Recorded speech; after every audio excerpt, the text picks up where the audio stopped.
they shipped us to this camp, the big forest, and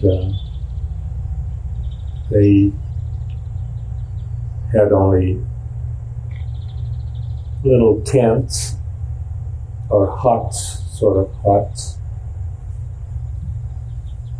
And we first started working to build the camp itself. And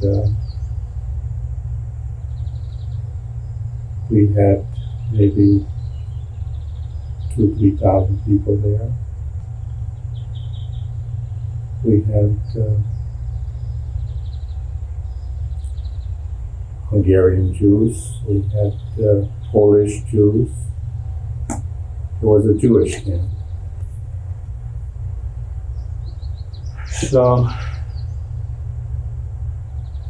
the initial work was to do the camp. By this time it was getting fall and early part of winter. We had two camps. One was the temporary one that we built, and then they built another one which was more permanent. And both of them were used. We used to carry our own bowl. Everybody had a bowl, so everywhere you went, you went to the toilet, and you took your bowl, because otherwise someone would steal it from you.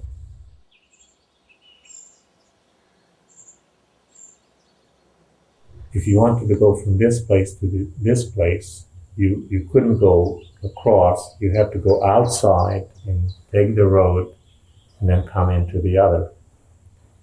When you went outside, there was a guard station, and you had to go up to the guard. You had to take off your cap, and you have to tell him that prisoner so-and-so is going to the old camp. And when you came to this place here, you have to again take your cap off and tell them your number.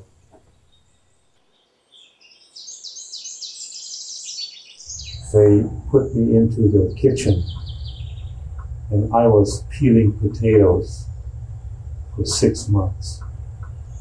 So that was a big, big, big help to me.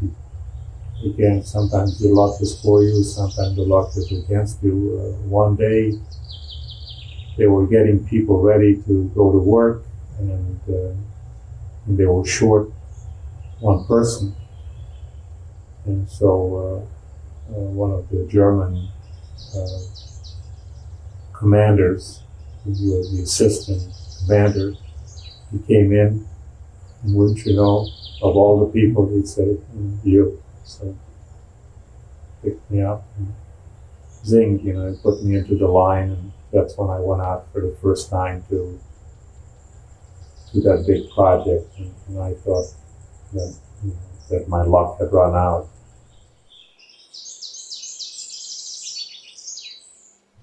Workplace was maybe 4 or 5 miles from the camp.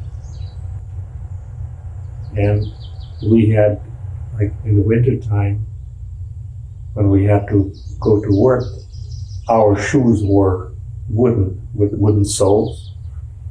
And so we would lock arms, with 5 people, and, everybody would be sleeping at a different time. And just to get there alone, was a big ordeal. First, they built a big sort of a mountain, out of gravel, semicircle and wide and big, and then they put reinforcement on it, and then they kept pouring the cement and pour it, forever.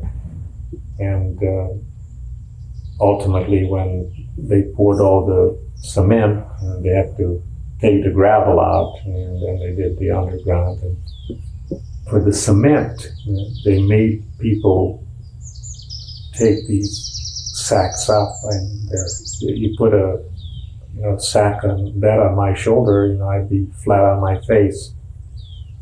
So it was just a good fortune. I was able to always somehow find some way, and I had a variety of other things, but the worst part was just carrying the cement. It was never finished.